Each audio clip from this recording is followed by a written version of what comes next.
Welcome back. In episode 1, we talked about what reasons are. I recommend watching episode 1 before watching this, otherwise it might not make much sense. In this episode 2, we're going to be talking about moral reasons. Part 1. I don't care.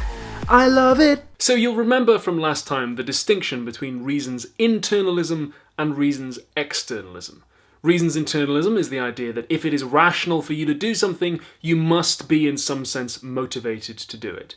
Reasons externalism is the idea that it can be rational for you to do stuff that you are not at all motivated to do. One potential problem for reasons internalism is that it clashes with a popular idea known as moral absolutism, which is a simple idea.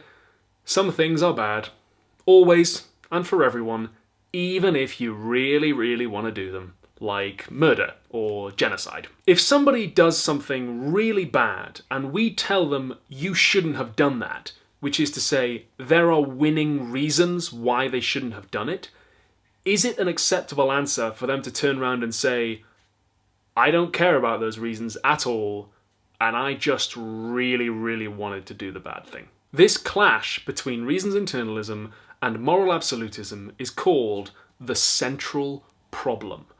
How do we make morality apply to everyone, even if they don't want it to? Regardless of what we might say in a philosophy classroom, that's not the way moral rules are generally enforced in life.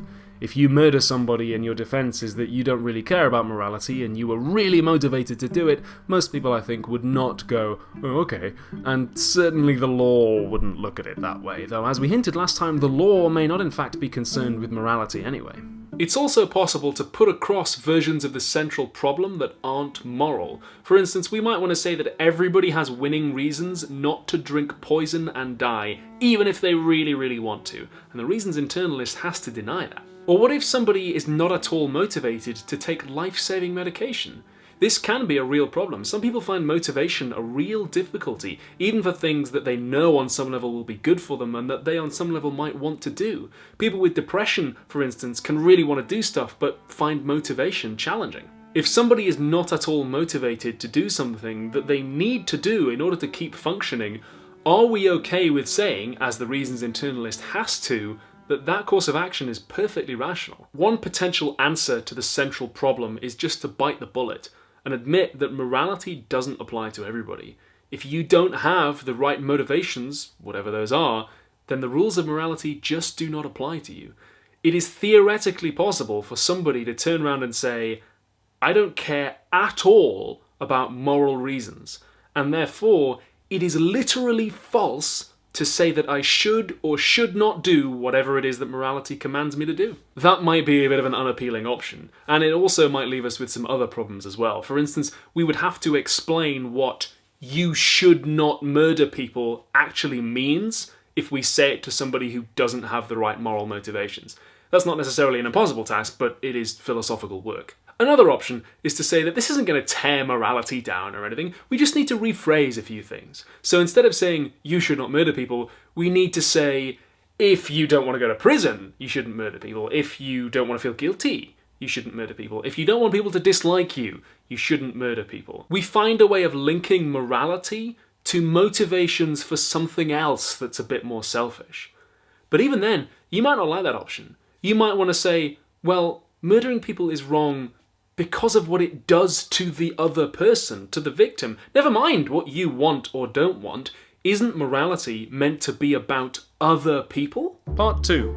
Playing with yourself. There's a sneaky third tactic here. Maybe we don't have to give up on moral absolutism or reasons internalism. Maybe we can say, yes, moral reasons don't apply unless you have the right motivations, but it just so happens that every human being has those motivations anyway, and therefore we've basically got the best of both worlds. One of the more famous attempts to do this comes from Kant, who we've talked about in more detail on the show before. Kant says that part of being a rational being, a being that can appreciate reasons, is that there are some reasons that will always motivate you. The analogy I like is to gravity. So part of having mass is that wherever you go, if there's gravity, it's going to be pulling on you. Similarly, Kant says that part of having a mind is that wherever you go, if there are moral reasons, they're going to be pulling on you. In fact, even deeper than that, Kant thought that because moral reasons are built into having a mind, they come from within.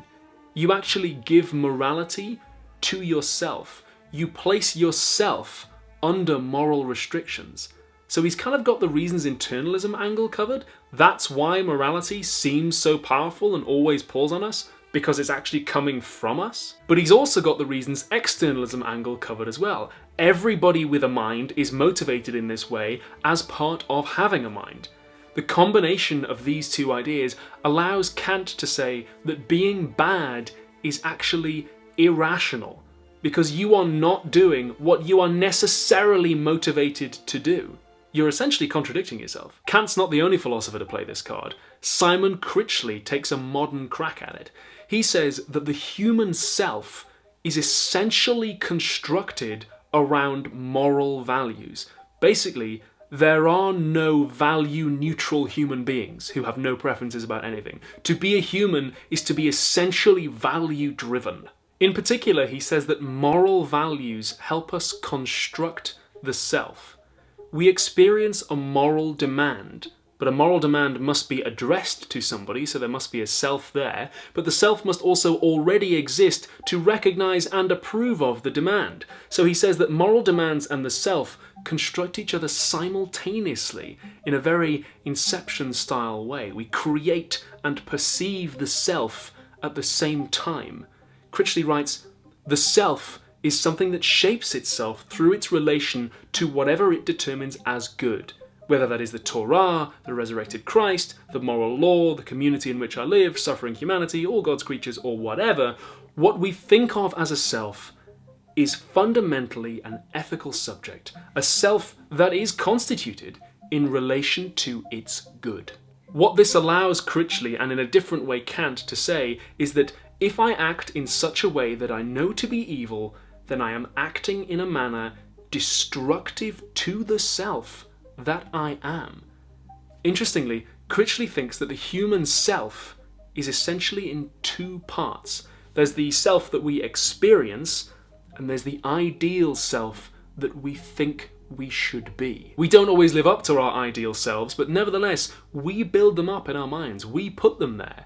And so the moral reasons that motivate us, even though they come from within the self, can appear to be external to the self that we experience. Part 3: Evil! So we've talked a lot about people being motivated to do good, but what about the inverse? People being motivated to avoid doing evil. Critchley argued that the human self is constructed in relation to the moral good of which it approves, but why should moral approval be more fundamental to the self than other kinds of approval, like, say, taking pleasure in something? Or indeed, why should it be more fundamental than disapproval? He's argued that there are no value-neutral humans, and okay, fine, but not all values are moral or even positive. To fill part of this gap, I want to bring in a brand new piece of philosophy from my teacher and friend, Justin Snedeker, and the idea is called Contrastive Reasons. Snedeker argues that wherever you have a reason to go to the shops, that will always be a reason to go to the shops rather than stay at home or rather than go to the pub. Reasons always provide a contrast against some alternatives. So if we want to know whether something is rational, we need to be able to put it in that context and say rational as opposed to what? The alternatives are never infinite. It wouldn't make sense to say that it's rational to go to the shops rather than go to Venus, because going to Venus was never really an option, but whatever is rational is always rational in context. What happens if we take contrastive reasons and plug them into something like Kant or Critchley's ideas about humans being inherently sensitive to moral reasons?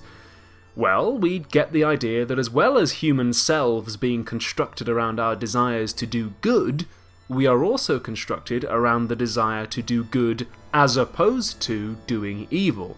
Critchley's fond of biblical references, so I'll put it like this. The apple that Adam and Eve ate came not from the tree of knowledge of good, but from the tree of knowledge of good and evil. So to be a human subject is to have built-in impulses about good and evil. Interestingly, Critchley thinks that these moral impulses, if they exist, and for lack of a better term, are activated by the moral demands that other people place on us. So being open-minded to other people's perspectives is essential for morality. And that is going to be very important in episode 4. In this episode 2, we've looked at some attempts philosophers have made to tie rationality to morality. In episode 3, we're going to change tack slightly and talk about how the words rational and irrational are used. And we're going to start by getting all emotional.